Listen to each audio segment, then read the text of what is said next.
Hey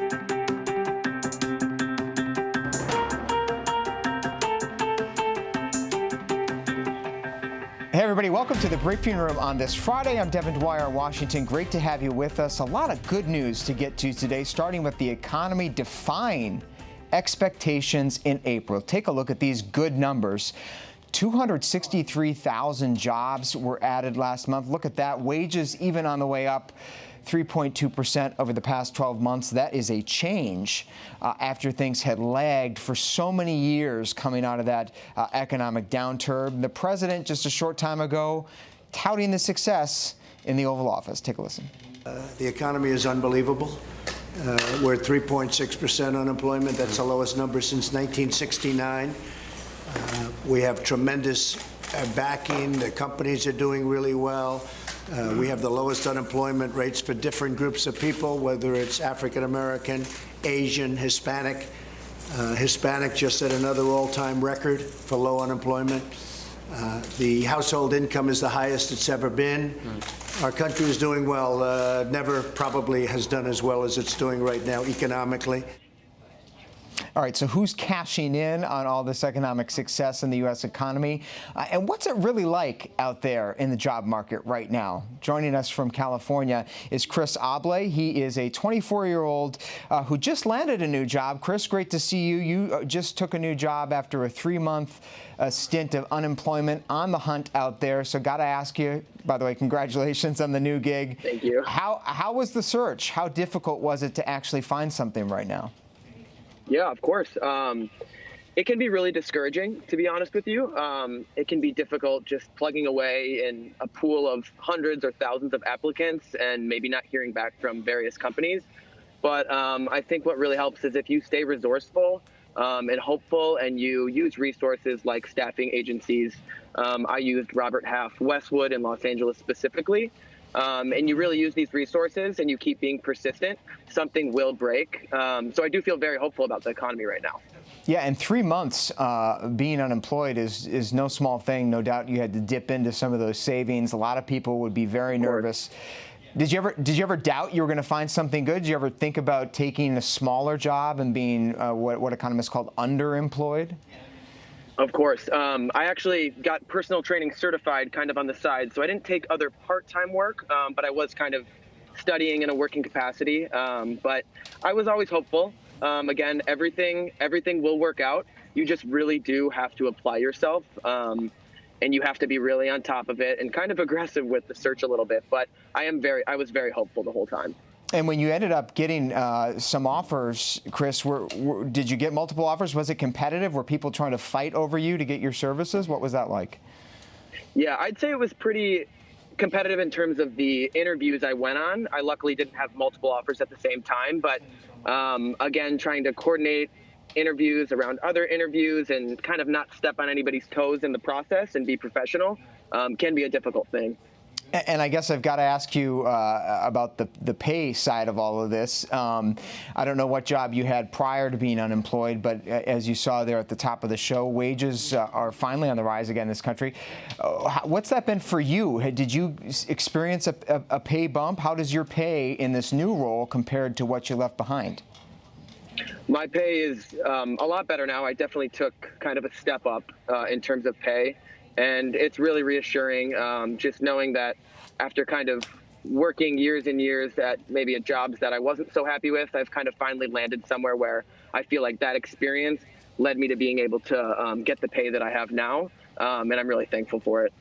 All right, Chris Obley in Santa Monica, California. Congrats on the new job, Chris, and thanks for sharing your experience in the job market with us. Let's bring in an economist now to talk a little bit more about the numbers and about Chris's experience. Elise Gould is a senior economist at the Economic Policy Institute, also the author of The State of Working America, a recent study on wages. Elise, great to see you. I want to get your reaction to the new job numbers today, specifically that wage number. Finally, some uptick in wages in this country. Right. We saw 3.2% nominal wage growth in the report this morning. That's pretty much what we've seen over the last few months. In fact, we saw over the last 9 months, it averaged about 3.2%. So it is improving from the previous years, still not where we'd like to see it. Yeah, why isn't it growing faster? Well, I think for one, I think the unemployment rate, again, the unemployment rate got a lot of attention today as it dipped down.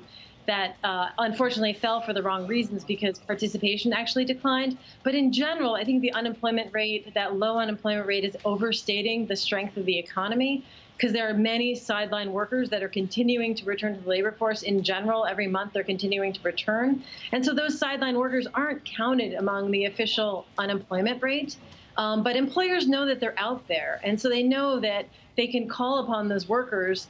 And workers know that, so they're not able to have the leverage to bid up their wages. We're finally seeing some of that turnaround now. And which groups, Elise, are seeing the bulk of that wage increase as they start to climb? Well, what we have seen when looking at some other data sets, not what came out today, is that low-wage workers are seeing a bit faster growth than they had been before.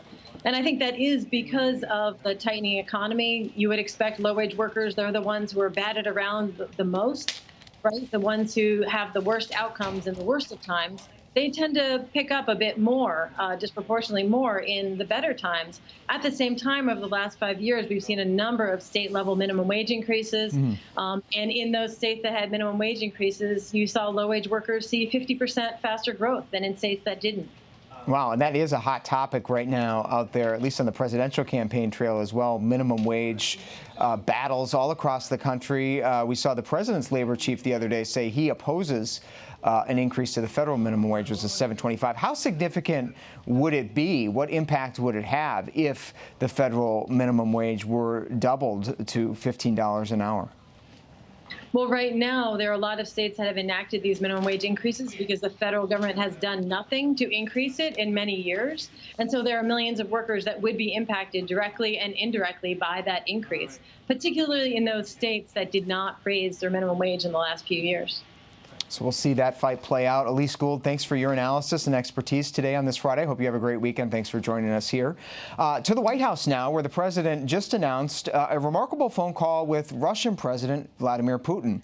President Trump tweeted that he spent more than an hour on the phone with Putin just after the release, of course, of the Mueller report, which found that Putin had orchestrated quite a significant meddling campaign in 2016. The president said he had a long, very good conversation, talked about a lot of things.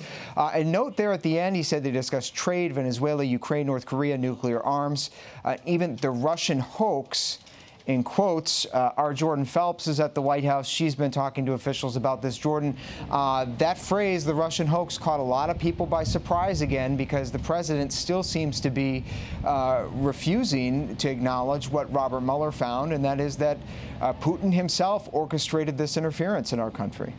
Absolutely, Devin. What White House officials would tell you is that the president, when he says Russia hoax, is referring to collusion. We do know, of course, that Robert Mueller's team didn't find evidence of a conspiracy between the Trump campaign and Russia, even though they did find ample evidence of a campaign by the Russians to interfere in the election in the president's favor. But Devin, that is causing this phrase causing fury up on Capitol Hill. Elizabeth Warren, a 2020 contender, one of the first to respond strongly in a tweet. She is saying that this amounts to a need for the president to be immediately impeached. There it is. A hostile foreign power attacked our democracy. The president welcomed that attack, obstructed the investigation into it, and is now cozying up with the leader who orchestrated it. Congress needs to do its job, stand up for our national security, and begin impeachment proceedings. So, Devin, things already heating up there. And the president was questioned about this just moments ago in the Oval Office, and he had a testy exchange with a reporter who asked him if he pressed Putin on Russian meddling, telling him not to do it. Next time the president said that didn't come up. Take a listen. It started off as a mountain and it ended up being a mouse, but he knew that because he knew there was no collusion whatsoever.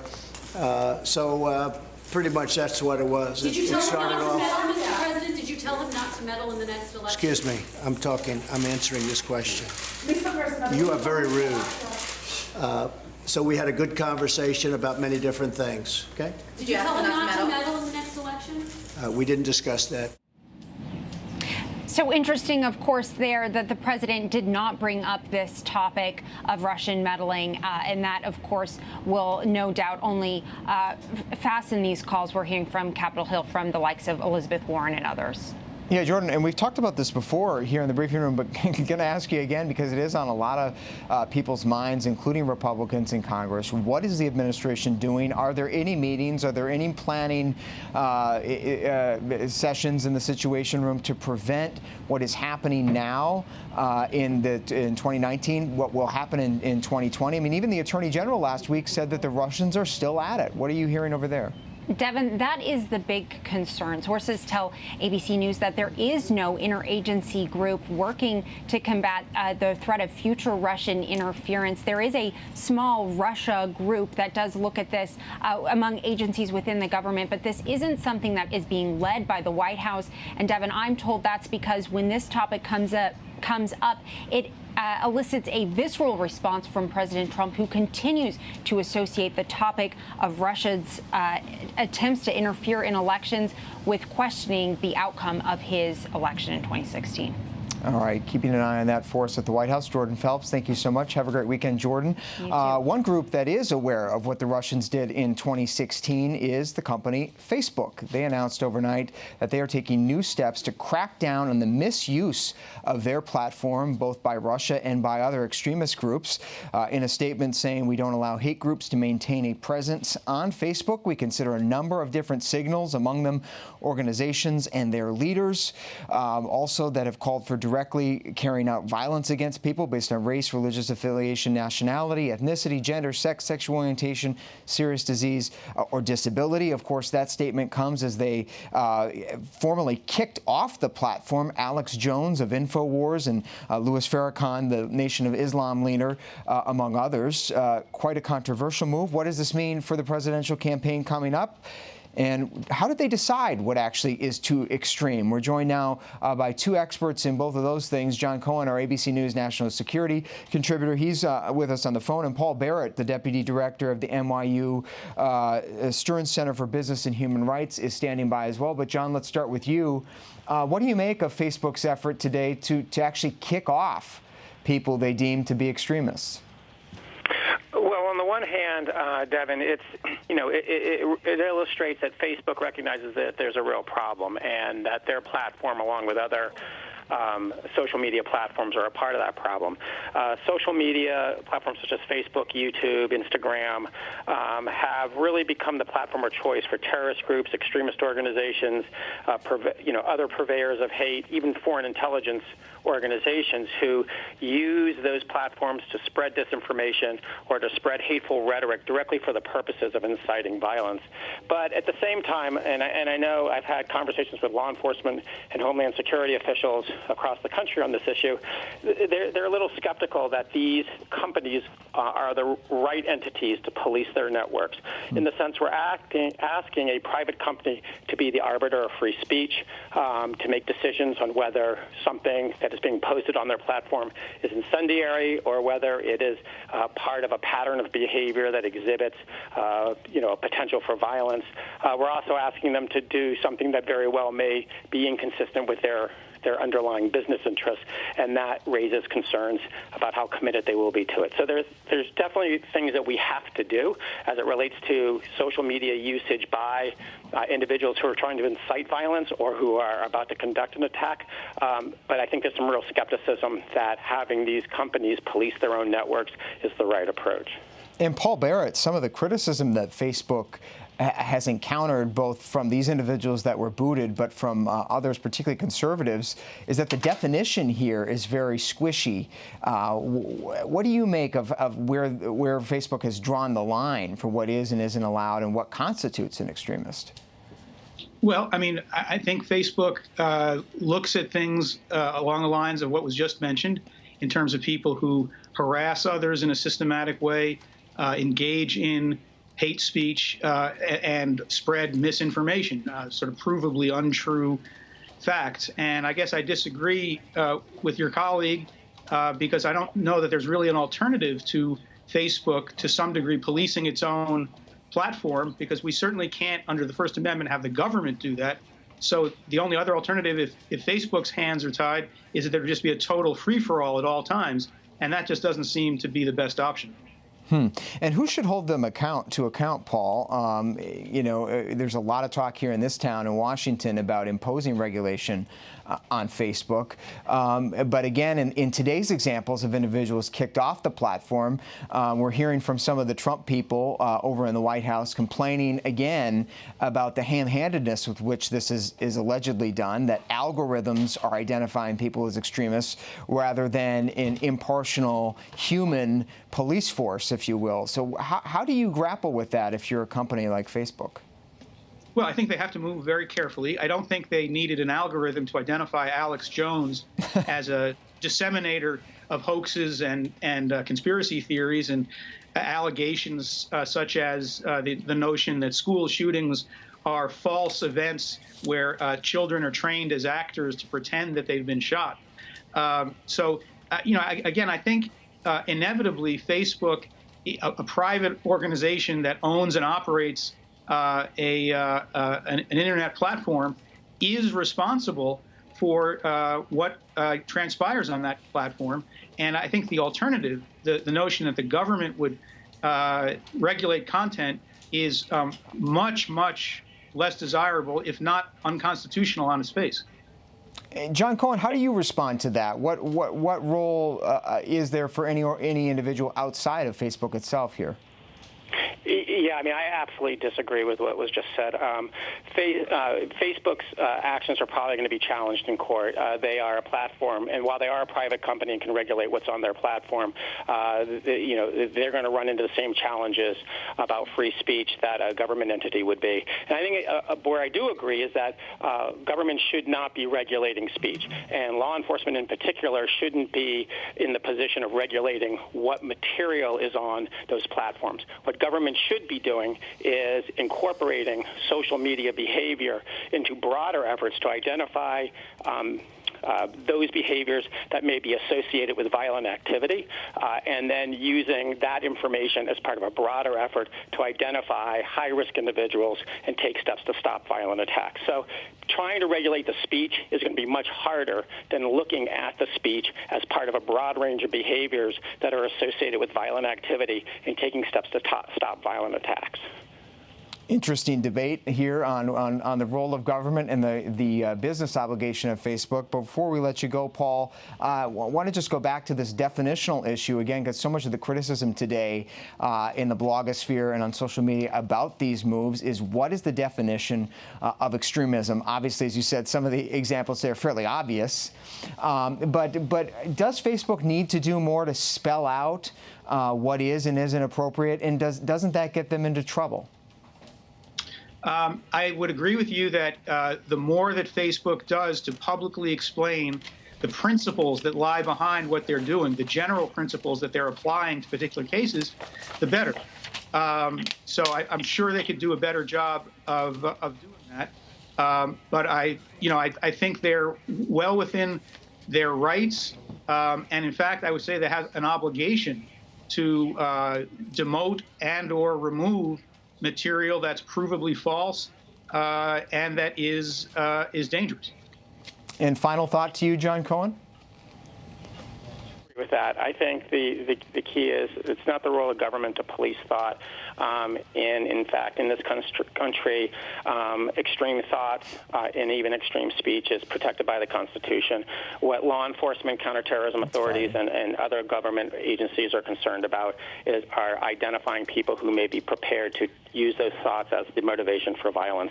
And that's where police and other law enforcement officials would like to work more closely with companies like Facebook and YouTube, Google, so that they can be more effective in identifying behaviors exhibited on the digital street that, when looked at broadly, give us greater insights of people who are preparing to conduct attacks. Fascinating conversation. John Cohen joining us by phone, ABC News contributor. And great to have Paul Barrett with us today, Deputy Director of the NYU Stern Center for Business and Human Rights. Thank you both very much on the Facebook story today.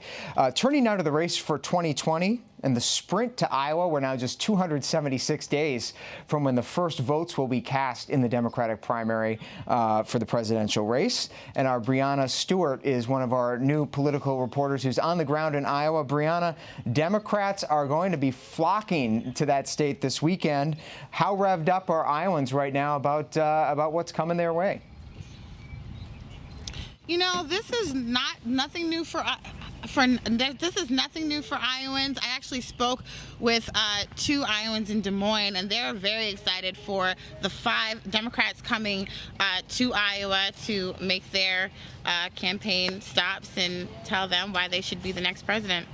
And we're seeing the list here on the screen. It's not unusual this time of year to see a bunch of Democrats out in Iowa, but we will see 5 candidates barnstorming the state this weekend, so it is in full swing. And in addition, Brianna, you've been doing some reporting on this. We're kind of moving out of the get-to-know-you phase in this primary and into some policy platform building, and a number of candidates in just the past couple of days have really put some meat on the bones out there. Definitely. I mean, you have Jay Inslee, who issued out his clean energy plan on Friday. Also, Beto is returning to Iowa tomorrow after releasing his clean energy plan. Inslee, of course, took shots at Beto for taking oil money